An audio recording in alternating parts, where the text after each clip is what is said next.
In a few days' time, Nigeria will join the rest of the African continent at the Africa Cup of Nations holding in Cote d'Ivoire. And yes, we're hoping, everyone's hoping, the fourth trophy, would it come? Oh, well. We have here in our studio former chairman, Gombe State Football Association, and he'll be looking at all of this with us. Please join me to welcome Ahmed Shuaib Gara Gombe, former chairman, Gombe State Football Association. And thank you for joining us. Thank you. It's my pleasure to be here once again. Mr. Gara Gombe, incidentally, as I said earlier before we came on, the last time I saw you was in Cote d'Ivoire. And we were there to look at things, football in Africa generally. But now, Super Eagles are going there. What do you think is going to happen? Honestly, at the risk of being tagged unpatriotic, also at the risk of being tagged pessimistic, I do not think we are ready for AFCON 2024. We are not ready. Why? If you look at the preparation, you look at the tactics, if you look at the technical aspect of Super Eagles, or our football generally, holistically, I do not think we are ready. Every time we had a competition, we are placed or we are confronted with uncertainty. Who is playing, who is not playing? What was our development strategy? What tactics? We come back every time we are heading to major competition like this, we are confronted also with the issue of who is leading the team, who is the coach. Since the time of Clement Westerhoff, we never had a transition to a championship without confusion, without uncertainty, turning Nigerians into prayer warriors, praying for somebody to lose before we win, even from the qualification to where we are. I do not have confidence. I do not have confidence in the system. I do not have confidence. Shouldn't you be glad, at least we are certain now that there's a coach that has been with them for a while, so we know who's coaching them. Which coach? If he has been with what in the first place, hiring Pasero for the Super Eagles was one of the greatest mistakes we have ever done in the history of our football. In the first place, that is number one. Being with them, what was the outcome? There was never a time this guy managed this team from the sideline that we are confident. You and I knew. Those days you can sit down and count a team, 11 players for the national team that you can say, yes, these are good to go. You can sit down and say, as soon as we line up before any team in Africa, yes, Nigeria will overrun them with ease. You can sit down and say, okay, this is the tactics that the Super Eagles are playing. But today, no. Anybody who does that is just do that for pleasure, but not in reality. The reality of the situation is that the Super Eagles are not just ready for this championship. But let us go and keep on trying our cut and paste strategy, our wobble and fumble strategy. Let's go ahead with that. If anything happens, then it's intervention of God. But not because we are ready or we are prepared for it. Now I get where you're coming from at the risk of being called pessimistic or being unpatriotic. Mr. Gara Gombe, you're painting a very bleak picture for the team. 18 players are in camp at the moment in Abu Dhabi. They have been going to camp. Even 2030 have been going to. How many players we see for the period that Pasero has been in charge? We have used close to 45, 50 players. Every time attempting to do one thing or another with the result less impressive than the one preceding it. You were part of the NFF at the time, and I do know that all the while there's been this conversation about sports, football development from the grassroots, growing them from the age group football up to the senior level. I've been part of the NFF. Do they listen?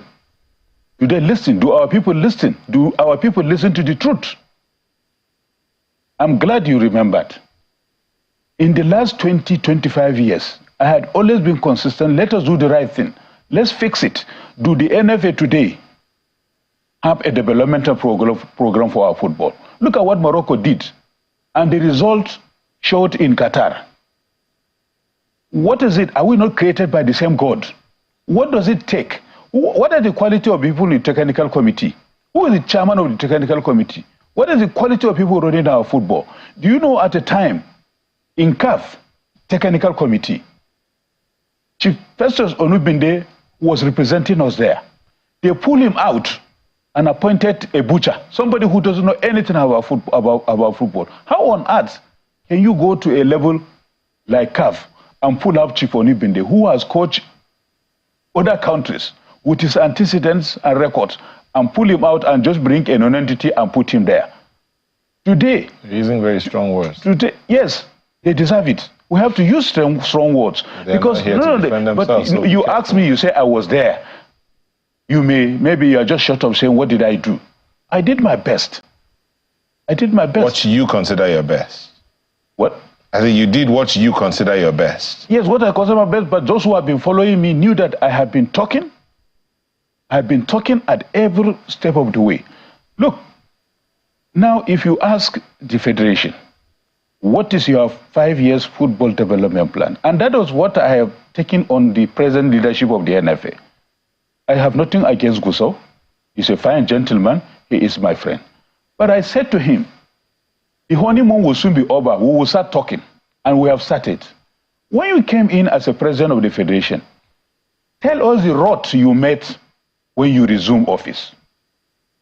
Tell us your program, where you are, where you want to take us to in the next 4 years. Now he is almost reaching 1 year. We have never had anything. And some of the things that are happening are hangover of the past administration under Amaju. He brought Pasero to us without any result, without consultation, without antecedent.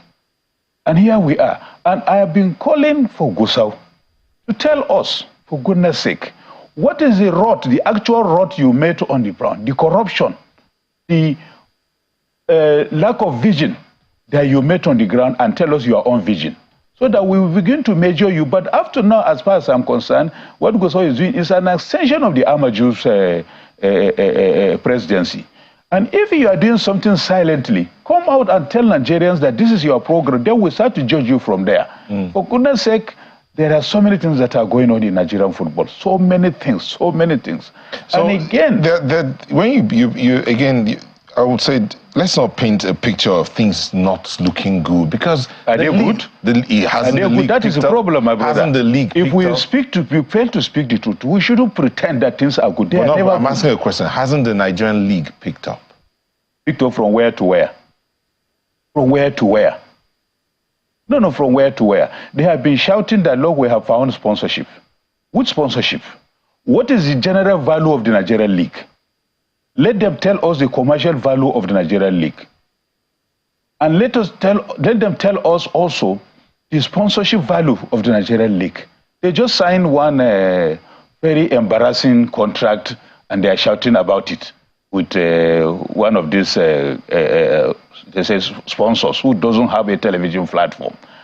And everybody is shouting that, oh, we are moving 200 million. The first money they injected, according to what we read, that they injected, that they are giving to the close to 20 million to go and share, and we are all clapping hands for them. Now they came back, they say, we want to put the matches on television. Which television? That we are now live streaming the matches. How many? 60% of the people who are watching our matches don't even have a smartphone. They don't even have a smartphone. Then the cost of data and data. The only solution is to put it on TV. But they refused those who have the capacity, who have the platform, to put these matches really on television, and they went for peanuts and they are celebrating. That will never take us to anywhere. Mr. Gombe, let's just wind this down with a word of advice for the Super Eagles. They are out there. We're at the AFCON, and we're going there, hopefully, to win. So what advice would you give the team and the management? As far as I'm concerned. And Nigerians, they're watching you. As far as I'm concerned. Of course, Nigerians always like to watch me speak because I don't mince words. And I say it as it is. I have no apology. We are not ready. We are not prepared. Everything's shattered. And embarrassingly also, at the national level, the sports minister to stop the pattern the route is taking. The route the sports minister is taking to manage us. Football is our major sport. After that is athletics. So many things are happening in Athletics Federation. So many things are happening for the AFCON now? In football. The AFCON, already we are there. Let's go and keep on praying. That is the only thing I will say. We should go and keep on praying, but not what we plant, because you cannot plant orange, and especially to harvest banana. No. So let us keep on praying, and let us try to see that the Super Eagles, well, by whatever reason, do well. But honestly, I am not one of those optimistic about our preparation and about the outcome. Mr. Ahmed Shuaib Gara Gombe, former chairman, Gombe State Football Association, thank you for coming in this morning. Thank you. We do hope that in all our prayers will be answered. We have always been praying. Permutation. We want this one to lose, this one to lose. So let's see what we have here. We have some of your comments here, and this is coming from Professor Imonoka Nakena. It says, to stem this inexorable and obdurate institutional racketeering ongoing, JAMB should be remodeled to be supervising tertiary institutions, as it were, so that independent tertiary institutions will be allowed to conduct their unique admission examinations, so that the frustrations from rewriting JAMB will be cancelled. Most students who become impatient in rewriting JAMB oftentimes do innocently seek for alternate schools where and everywhere, and may likely fall into this trap perpetrated by these deplorable and obfuscating criminals. That's coming from Professor Imonoka Nakena.